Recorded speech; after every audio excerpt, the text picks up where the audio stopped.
Here's how I work out to lose fat and build muscle. I've been lifting for about 5 years now, and throughout that 5-year period, I've tried a lot of different workout routines. I've tried Strongest 5x5, Ensigns, push-pull legs, 5-3-1, Arnold split, bro split, upper-lower split.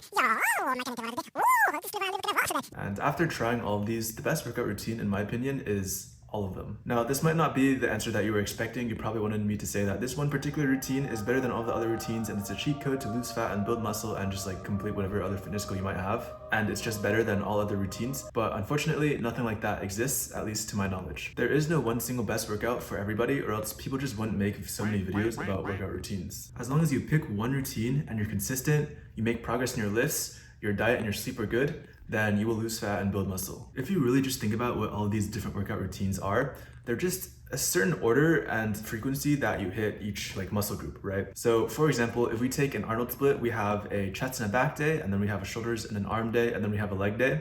And that's our like 3-day cycle. And then for a push-pull leg day routine, on the other hand, we have a push day, which generally hits, chest, triceps, and shoulders. We have a pull day, which generally hits back and biceps, and we also have a leg day. And at the end of the week, no matter which routine you do, you're still hitting like the same muscle groups, right? The difference in effectiveness between these two routines is probably within like a few percent, if even. So instead of trying to find the one perfect routine, you'll have a lot more bang for your buck if you just choose one routine and you just stick with it consistently, because no matter what that routine is, as long as you're consistent with it and you make progress with that routine, then you'll see a lot of results. So, well, if your goal is to have bigger arms, then an Arnold split might be better for you than a push-pull leg split. The best workout routine for you is dependent on your goal. For example, a track athlete who is training to get faster will have a different workout routine that is best for them than a bodybuilder who's trying to win like a Mr. Olympia show or whatever. With that being said, you did click on this video about losing fat and building muscle, so I assume that your goal is to look better and get more fit while also still being strong. Now, my favorite routine for this specific goal is a modified push-pull leg split plus calisthenics hybrid. And like that sounds pretty complicated, but it's pretty simple, so let me break it down for you. So in order to achieve an aesthetic physique, you generally want to hit all of your muscle groups so you have a pretty balanced physique, but you want to place an extra emphasis on your shoulders, your upper chest, and your lats to kind of create that V-taper, because that's kind of what creates an aesthetic physique. So I lift 3 times per week, and I have 2 main workouts that I alternate between. Let's call them workout A and workout B. So workout A is a push plus legs day, so I hit like chest, triceps, and legs, and then workout B is a pull plus shoulders day,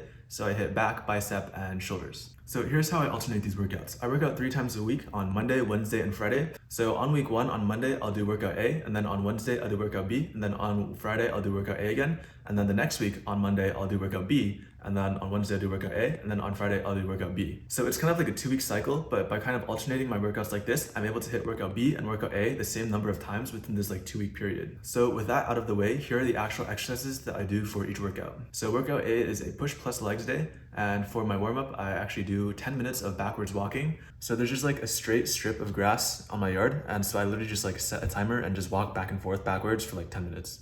This is really good for your knees and just knee health in general, actually. And it also just is a good warm-up for your legs because it kind of just gets like blood flowing in your legs, and it's just a good warm-up for my next exercise, which is barbell squats. Squats are kind of just the king of leg exercises. If you're strong in your squat, then it's pretty impossible to have small legs. And I did 2 sets for all exercises, excluding warm-up sets. So for the first set, I choose a weight where I can only do 6 to 9 reps of that exercise. And this is kind of like a heavier set for strength purposes. And then I rest around 3 to 5 minutes between sets. And then for the second set, I choose a weight where I can lift around 12 to 15 reps. And I go to failure in both of these sets to the point where if someone had like a gun to my head and like told me to do another rep, like I'd probably be dead. Actually, that's not true. If someone had a gun to my head, I'd probably have like adrenaline and that'd give me extra energy to do like another rep. But like you get the point, right? Just like go to pretty much like failure. So it's important to choose a proper weight where for the first set, doing anywhere between 6 to 9 reps will bring you to failure with that weight. And then for the second set, doing between 12 to 15 reps of that weight will bring you to failure as well. And in going to failure in both of your sets, you're ensuring that the intensity of your actual working sets are really high, and that will help create a lot of like muscle growth. Imagine if you had like an energy bar, right? Like an MP bar, and like your max energy was like 100%. Let's say like for the 6 to 9 reps, you choose a heavier weight, right? So each, like let's say squat, for example, each squat will take 15 energy away. So you'll only be able to do like 6 squats before you only have like 10% energy left. And then at that point, you can't really do another squat at that weight because it costs 15% energy, right? But you only have 10. But you still have like a little bit left. And so that's where the second set comes in, where you choose a lighter weight where kind of each squat takes up like less energy to do.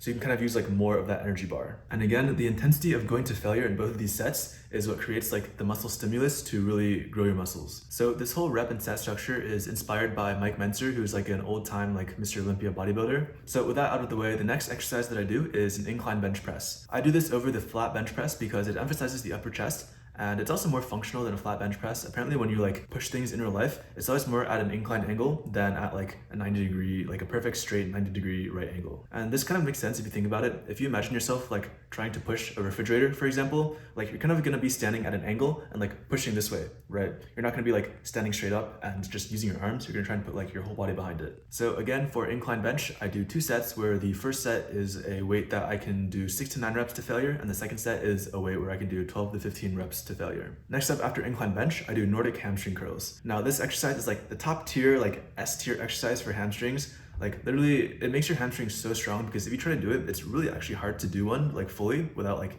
any like assistance at all. And because of that, if you can actually do one, it really makes your hamstring strong. It's also really good for your knee health too, because apparently like having strong hamstrings creates more like stability in your knee, and that kind of helps bulletproof your knees to the point where like NFL players literally do this exercise in order to have healthier knees and also to become like a lot stronger and faster and more explosive. And because there's so many benefits and it just helps you become like a better athlete overall, this is definitely my favorite exercise for hamstrings. And another thing is that I only do 4 to 5 exercises per workout. So for each of the exercises, I make sure that they are the most effective and like top tier exercise for each muscle group. And when you combine this with pushing to failure for each set, for each exercise, it's pretty hard to not make progress. Next up, I superset skull crushers and push-ups or tricep dips depending on the day.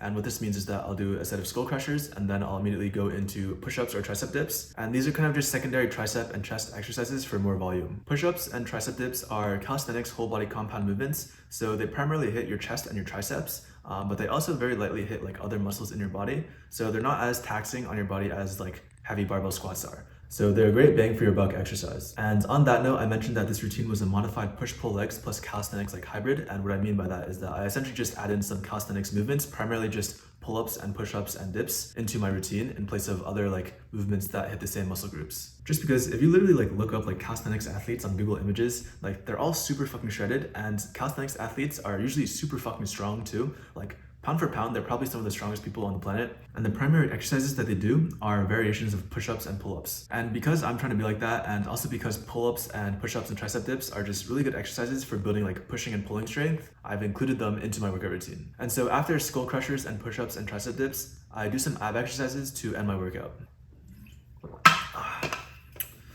Remember to stay hydrated, boys. So that's all I do for workout A. Next we have workout B. The first exercise for this is just weighted pull-ups or just pull-ups in general. And then adding weight is a good way to kind of like progressively overload or like make progress in this lift. Pull-ups are just an S tier exercise for your back, and they're just a great way to build pulling strength. And if you get strong in pull-ups, you're gonna have a pretty nasty back. After pull-ups, I do overhead presses, which is just a great exercise. It's just like very S tier for shoulders.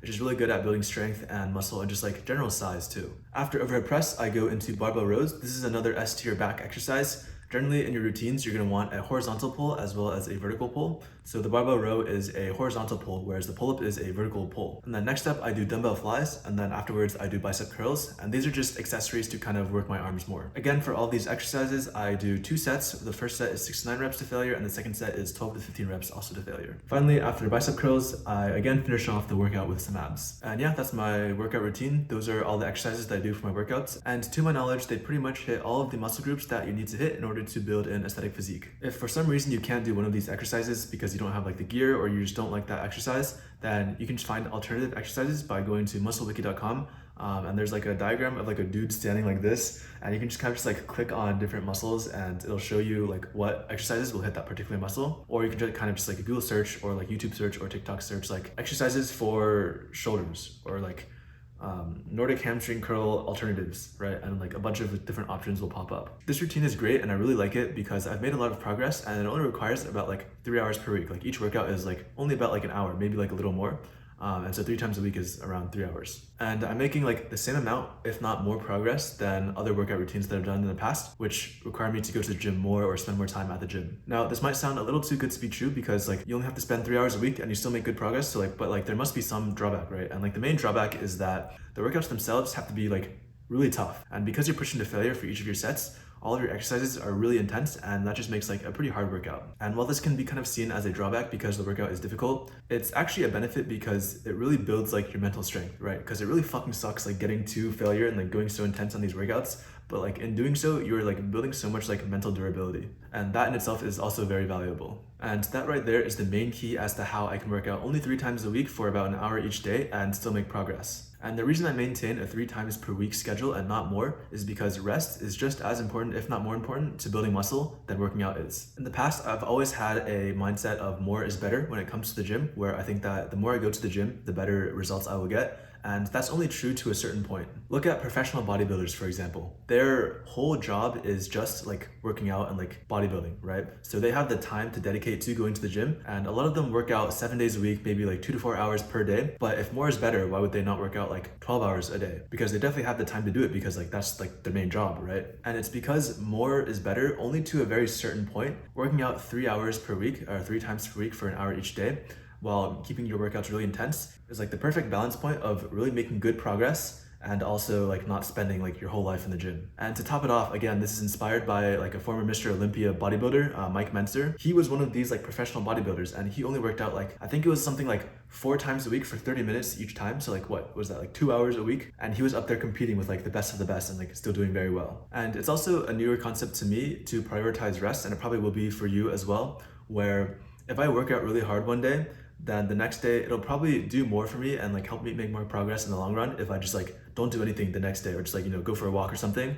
than it will be to go to the gym again and hit a workout again. Because working out not only fatigues your muscles, but also it really fatigues your central nervous system. For example, if you've ever hit like a really hard workout, or you've run like a marathon or like a half marathon, or just like done something that was like a really intense physical workout, by the end of that workout, your muscles were probably really tired, but like your mind was also probably like really tired as well, and like your whole body probably just like felt weak. And that's an example of not only your muscles being fatigued, but also your central nervous system being fatigued. So with that in mind, if you hit a really hard workout on day 1, you hit another hard workout on day 2, because your central nervous system is probably still recovering from day 1, your workout on day 2 will not be as intense as if you had like rested a day and then hit a workout on day 3 instead of day 2. Because if you hit a really hard workout on day 1, you rest a day, and then you hit another really hard workout on day 3, then both of your workouts are really hard and really intense, and that will make you more progress in the long run than cramming in suboptimal workouts. And I also do other active hobbies like jiu-jitsu, frisbee, and I even like run sometimes. And working out only 3 times a week for an hour each day really helps like make time for these other active hobbies as well. So the main lesson here is that rest is really important, and more is not necessarily better past a certain point in terms of working out. Now, there probably is a way to work out 4 or 5 times a week and keep the same like intensity, and that'll probably give you more results for like more time investment. But for 99% of people, like that's not really necessary. And so unless your like number 1 focus in life is losing fat and building muscle, which for 99% of people it isn't, like unless you're like a professional bodybuilder, like other than that, your number 1 focus is probably not like, you know, losing fat and building muscle and like going to the gym, right? So if you're part of that like 99% of people, then working out 3 times a week really intensely for an hour each day is more than enough. And even if you are a bodybuilder, Mike Mentzer was literally like a really top performing bodybuilder, and he only worked out like 2 hours a week. And so the main reason that I like this program so much is because you make such good progress for such a small time investment of 3 hours per week. Next, I'm going to talk about the concept of progressive overload. It's important to progressively overload your workouts, which is just a fancy way of saying making progress in your workouts. Now, there are 3 primary ways to make progress in your lifts, and they are to 1, increase the reps that you lift, 2, increase the weight that you lift, and 3, lift the same reps, the same weight, but when you lift it, your form is better or it feels easier. For example, if I incline bench 150 pounds for 8 reps, then the next workout I will try and shoot for 150 pounds for 9 reps. And then for this specific like workout routine where I'm working in like the 6 to 9 rep range, then the very next workout I'll try and shoot for 155, so I'll increase the weight and shoot for 6 reps. And then after that I'll do 155 for 7 reps, etc., right? And the same thing for the second set too, where if I incline bench 135 pounds for 14 reps, then the next workout I'll try and shoot for 135 pounds for 15 reps. And then after that, I'll increase the weight again, and I'll go to 140 pounds for 12 reps. Now, these are all just ways to make progress in your lifts, because it gives your muscles new stimulus every time you work out, which is really important for getting stronger and therefore growing bigger muscles. Now, I know this is a video about working out, but in order to make the most progress in losing fat and building muscle, you must work out consistently, but also sleep well and have a good diet. Exercising, sleeping, and diet are the 3 pillars of health. And if you're consistent with lifting and you make progress in each of your lifts every time you work out, you sleep well, and you eat well as well, then the only thing between you and your goal aesthetic physique is time. And that's really powerful, so let me say that again. If you are exercising consistently and you're making progress in each of your lifts every time you exercise, you're sleeping well, and you're also eating well, the only thing between you and an aesthetic physique is time. It won't be easy, but it is straightforward. So you have the knowledge on how to build an aesthetic physique, like it's all in your mind now. It's just up to you to use that knowledge and put the work in. So that's all for this video. Thanks for watching. Join my Discord community. I actually just gave a lecture to, I think, 4 people about this very topic, and also just like the general importance of intensity to working out and making progress in your physique. It's completely free, you just gotta show up. And I've also opened up applications for private one-to-one coaching with me. So if you're interested in that, then the link should be in the description below. But otherwise, thank you for your time, thank you for watching, and bye-bye.